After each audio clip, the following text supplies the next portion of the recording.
Hello friend, welcome to my channel.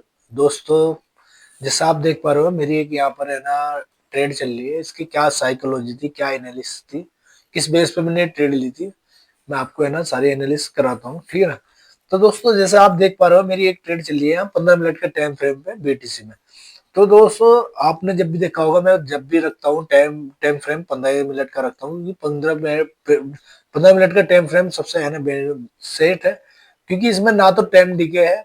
इसलिए आप है ना जब भी है ना ट्रेड लो तो 15 मिनट के टाइम फ्रेम पे ज्यादा है ना कोशिश रखो।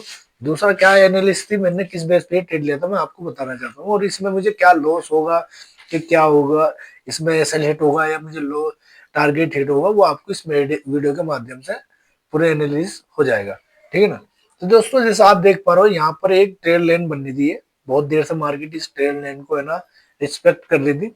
इसके बाद है ना ये एक छोटा सा ब्रेक डाउन हुआ है। यहाँ पर ब्रेक डाउन जैसे ही ट्रेड लाइन का हुआ, तो मैंने एकदम डायरेक्ट ट्रेड नहीं बनाई। मैं हमेशा है ना डायरेक्ट ट्रेड नहीं बनाता। जब भी है ना मैं ट्रेड लाइन बनती है, कुछ बनता है, उसका पुल बैक आने के बाद ही मैं ट्रेड है ना बनाता हूँ। दूसरा, आप अगर 5 मिनट के टाइम फ्रेम पे देखोगे, तो यहाँ से मार्केट ने एक पुल बैक बनाया, ये लिया यहाँ पर। आप देखोगे यहाँ मार्केट के ऊपर ये पुल बैक लिया।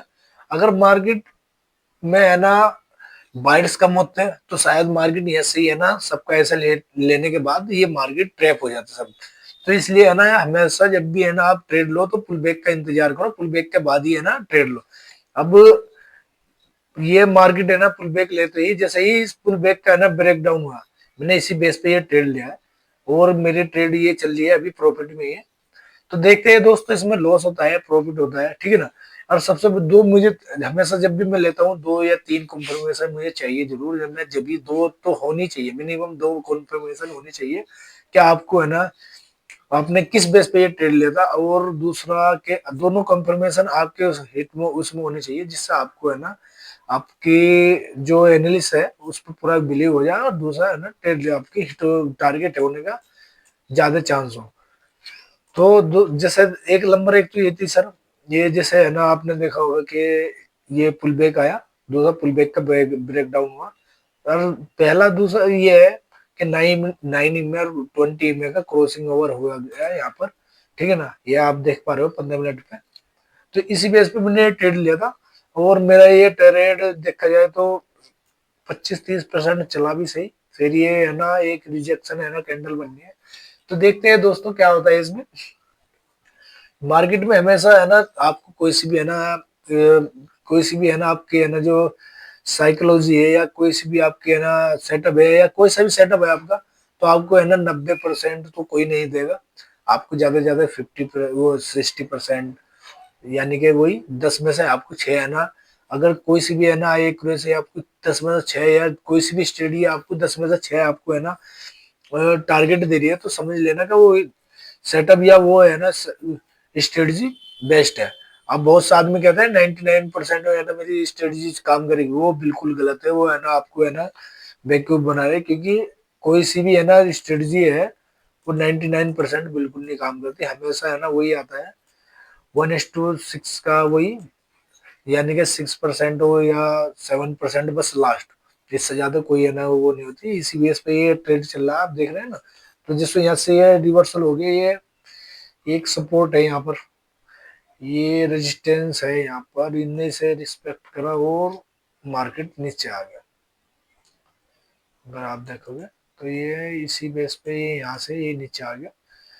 तो दोस्तों कोई बात नहीं, अभी देखते हैं, क्या पता यहाँ से भी रिवर्सल हो जाए। क्योंकि मैंने ज्यादातर ट्रेड ये इसी बेस यहाँ से ले रखा है, क्योंकि ये एक सपोर्ट है यहाँ पर, एक बहुत बढ़िया ये रेजिस्टेंस है यहाँ पर। ये एक इस रेजिस्टेंस को अगर यहाँ के इनने थोड़ी देर फ्रस्ट्रेट भी करा, तो मैं यहीं से यानी अपने ट्रेड कट कर दूंगा।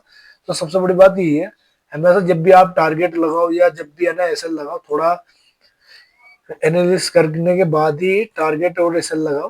क्योंकि बहुत सी बार ऐसा होता है, क्योंकि हमेशा मार्केट है ना थोड़ा बफर दे के है ना वापसी आ जाती है। तो आप है ना एसएल या टारगेट थोड़ा बफर करके ही लगाने में फायदा है। तो देखते हैं दोस्तों क्या होता है इसमें, हमें टारगेट मिलता है क्या। पर लेकिन जिस हिसाब से ये बड़ी कैंडल बनी है, तो मुझे लग रहा है ये आज एसएल जाएगा, देखे है। एसल जाएगा रे। ये कैंडल बहुत ही बेकार कैंडल बन गई भाई। नहीं इतनी बढ़िया यार, टेम्प बिल्कुल है ना वो, इतनी बढ़िया ट्रेल एंड ब्रेक डाउन हुआ दूसरा। चलो देखते हैं, कोई बात नहीं। मार्केट का इसलिए कहते हैं कोई भरोसा नहीं, आप कितनी भी एनालिसिस कर लो, जब इसे है ना आपका है ना एसएल लेना होगा ना, तो आपका एसएल लेके रहेगी। तो एसएल से कभी भी आप है ना घबराइए मत, ये एसएल आपकी है ना एक वो कितने का क्या ट्रेनिंग ट्रेनिंग फीस है, या एक स्कूल की तरह, जैसे स्कूल में फीस जमा करते हैं वो ये एसएल है ना, ये स्कूल की एक फीस है, ये हमेशा देनी पड़ती है। तो इसमें कोई इशू नहीं है।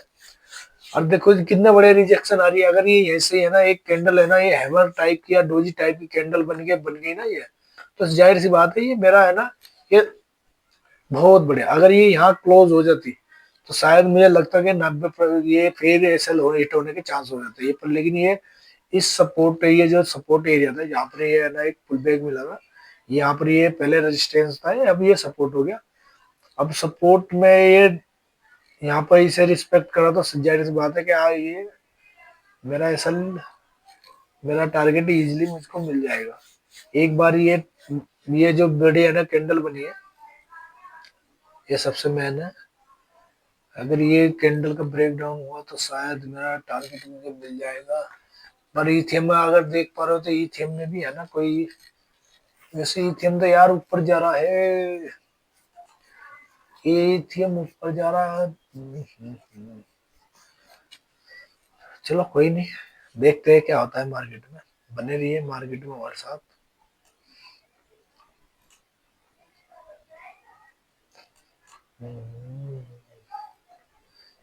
तो ये होता है दोस्तों, एक है ना, ये रखो अब बाकी यहाँ पर ये है ना थोड़ा फ्रस्ट्रेट करा है, एक है ना अगर ये हैमर टाइप की कैंडल बन गई तो शायद मेरा टारगेट ए देखो, वाह कितनी बड़ा कैंडल, वाह। ये ऐसी कैंडल है ना 5 बन जाए तो बस मेरा काम हो जाए।